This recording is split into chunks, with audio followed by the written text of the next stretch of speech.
Aujourd'hui, on remonte à Rome au IIIe siècle après Jésus-Christ, et c'est un joyeux bazar.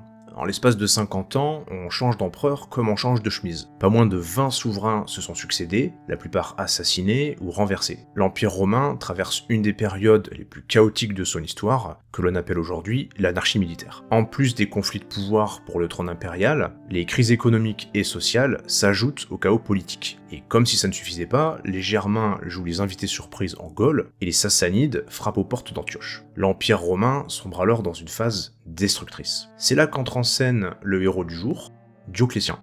Élu empereur en 284, il se rend compte que gouverner seul cet immense bazar est mission impossible. Il a alors une idée ambitieuse, partager le gâteau impérial en 4 pour en finir avec le chaos. Et ainsi, naît la tétrarchie. Alors est-ce que c'est une bonne ou une mauvaise idée? On voit ça tout de suite.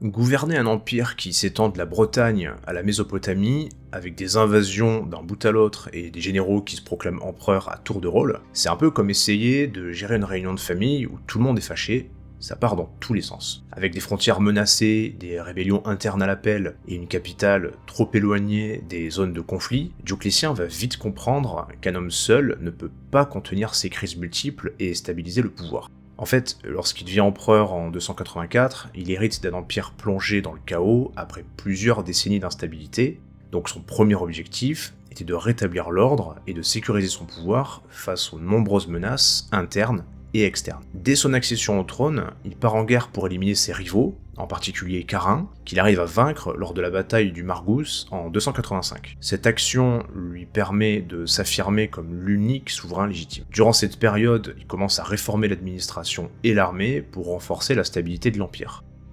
Comme dit précédemment, il se rend vite compte qu'un homme seul ne peut pas gérer un empire aussi vaste et fracturé. Les rébellions de généraux, les pressions aux frontières et les crises économiques l'amènent à envisager une redistribution du pouvoir. Alors, dans un premier temps, Dioclétien nomme Maximien comme co-empereur. Maximien était un officier militaire expérimenté, qui reçoit la tâche de gérer l'Occident, notamment les provinces menacées par les Germains et les usurpateurs. Cette mesure marque une étape vers un partage de pouvoir, même si la tétrarchie en tant que telle n'est pas encore en place. C'est probablement entre 286 et 293, après avoir observé les limites de la diarchie, donc le gouvernement à 2 empereurs, que Dioclétien conçoit un système plus structuré pour stabiliser l'empire, la fameuse tétrarchie. Cette idée repose sur la conviction qu'il faut plusieurs empereurs pour répondre efficacement aux défis régionaux tout en maintenant l'autorité centrale. Il s'agit également d'une tentative pour prévenir les usurpations en mettant en place une succession claire et contrôlée. En résumé, la tétrarchie n'était pas un projet initial, mais une solution élaborée face à la complexité des crises de l'époque. Cette réforme, c'est en fait le fruit d'une réflexion pragmatique et d'une volonté de moderniser un empire sur le point de s'effondrer. Donc fini le one-man show d'un empereur unique et place à une équipe. Mais attention, pas question de confier le pouvoir à n'importe qui. Le but est d'éviter que des généraux ne se proclament empereurs à tout va comme avant. Finalement, l'idée de fond, c'est un peu de diviser pour mieux régner.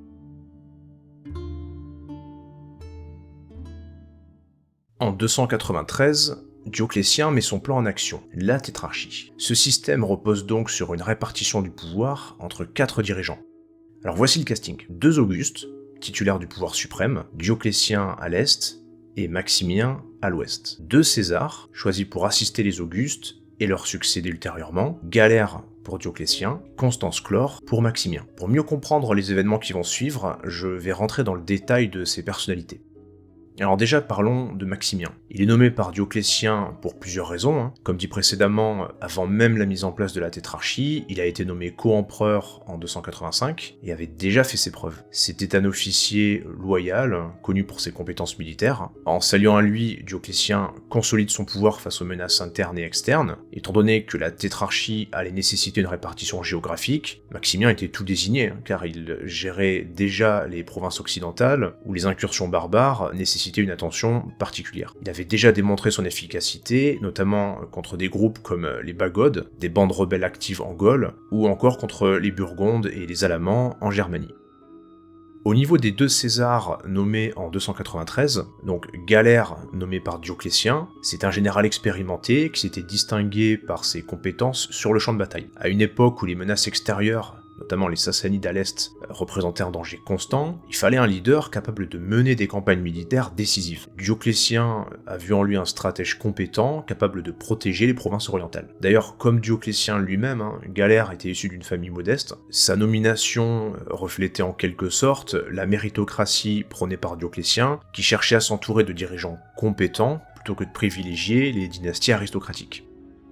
De l'autre côté, Constance Chlore, nommé par Maximien, donc lui c'est un ancien gouverneur et militaire aguerri, il était également un choix stratégique. Il a principalement œuvré en Gaule, en Bretagne et en Hispanie. On peut noter qu'il s'est illustré pour ses capacités à gérer des crises locales et à diriger des campagnes militaires. On peut aussi dire qu'il était lié à Maximien par des alliances politiques et familiales. Avant sa nomination, Constance avait divorcé de sa première épouse Hélène, la mère d'un certain Constantin, pour épouser Théodora, qui était la fille ou la belle-fille de Maximien. Ce mariage a naturellement renforcé le lien entre les deux hommes. Alors, en nommant Constance comme César, Maximien assurait un transfert de pouvoir organisé et renforçait la légitimité du système tétrarchique.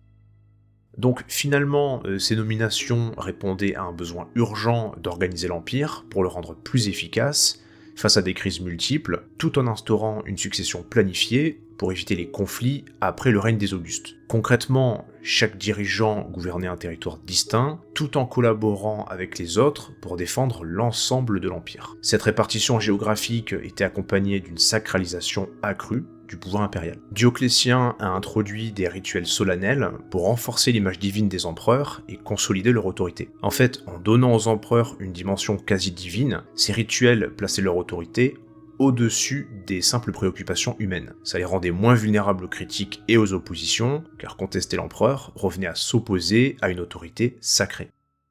Historiquement, les empereurs étaient souvent renversés par des usurpateurs ou des généraux ambitieux. Donc en institutionnalisant le côté sacré du pouvoir impérial, Dioclétien a cherché à dissuader les rébellions en associant le trône à une autorité ordonnée par les dieux.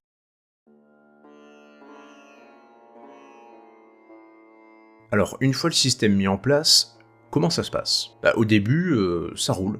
Les menaces extérieures sont contenues. En Orient, Galère connaît une raclée aux Sassanides. En fait, en 297, Narsé, le roi sassanide, avait déjà envahi l'Arménie, qui était un royaume client de Rome. Galère organise donc une contre-offensive depuis Antioche. En 298, lors de la bataille de Satala, Galère inflige une lourde défaite à Narsé, ce qui lui permet de lancer un raid sur la capitale sassanide, Ctésiphon, et capturer le harem du roi, ses trésors et plusieurs membres de sa famille. Cette victoire conduit à un traité de paix durable favorable à Rome, qui récupère plusieurs provinces en Mésopotamie et rétablit sa domination sur l'Arménie.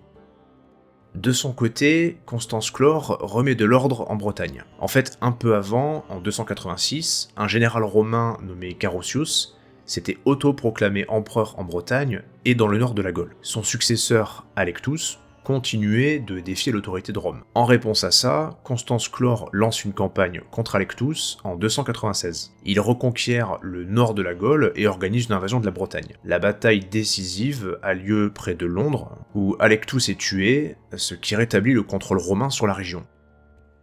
En interne, d'autres potentiels usurpateurs font profil bas ou sont éliminés.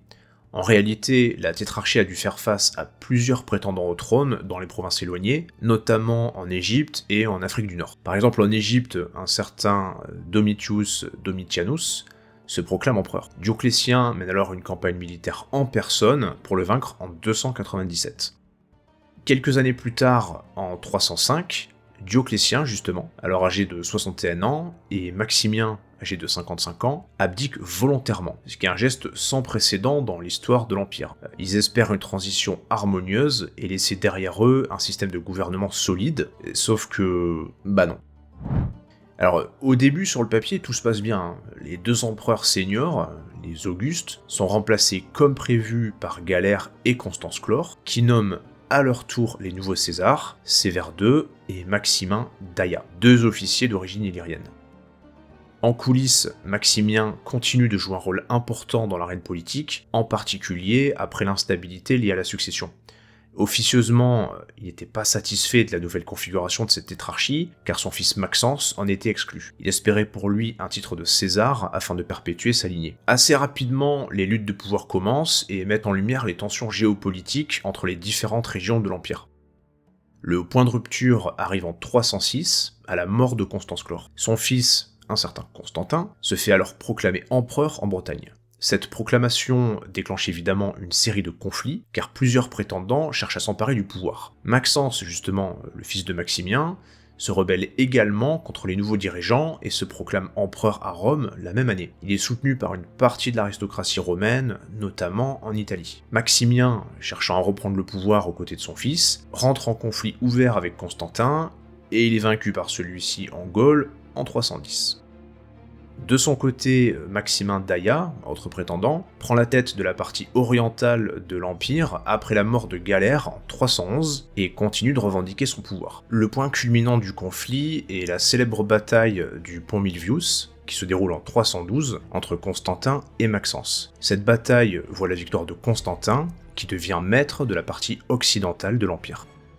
En Orient, Maximin d'Aia est vaincu par Licinius, un allié de Constantin, à la bataille de Tsiralum. Résultat, la tétrarchie vole en éclats, et l'Empire se retrouve désormais dirigé par Constantin, qui règne sur l'Occident, et Licinius, qui contrôle la partie orientale. À ce stade, peut-être que les plus curieux se demandent ce qu'il est advenu de Dioclétien pendant cette période de conflit, sachant qu'il était à l'origine de tout le système. En fait, il n'a pas fait grand-chose. Après son abdication, il s'est retiré à Spalatum, l'actuel Split en Croatie, où il mène une vie tranquille, loin des affaires politiques de l'Empire. Il est quand même important de noter que Dioclétien semble avoir rejeté l'idée de revenir au pouvoir après son abdication. En fait, lorsque Maximien tente de reprendre le pouvoir à partir de 307, il cherche des alliés de poids à ses côtés, mais Dioclétien refuse d'intervenir directement. Son action la plus notable après son abdication a été de participer à la réunion de Carnuntum en 308 en raison de son autorité et de son influence. À Carnuntum, Dioclétien se retrouve face à face avec Maximien et Galère pour discuter de la situation de la tétrarchie. En tant que figure respectée et vétéran de la politique impériale, il agit en médiateur et en conseiller pour aider à résoudre les tensions et à imposer une forme d'ordre. À l'issue de cette réunion, il parvient à faire abdiquer Maximien pour la deuxième fois, étant donné qu'il voulait revenir au pouvoir avec son fils, ce qui l'a pas empêché néanmoins de faire le forcing et de payer le prix fort peu après face à Constantin.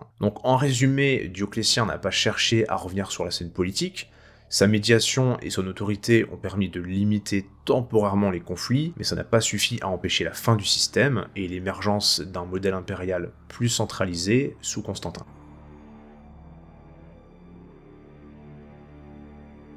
Alors si on veut dresser un petit bilan, ça donne quoi? Au niveau des réussites, la tétrarchie a temporairement stabilisé l'Empire, en rétablissant l'ordre après des décennies de chaos. Elle a modernisé l'administration et renforcé les frontières grâce à une gestion régionale plus efficace. Au niveau des échecs, on peut dire que le système était trop dépendant de la personnalité et de la bonne entente des dirigeants. On a bien vu que l'harmonie s'est rapidement éteinte après l'abdication de Dioclétien. Les divisions territoriales ont semé les graines de la séparation entre la partie occidentale et la partie orientale de l'Empire, à travers une nouvelle série de conflits internes. En termes d'héritage, malgré ça, la tétrarchie a été une expérience audacieuse qui a influencé la division future de l'Empire romain en deux entités distinctes.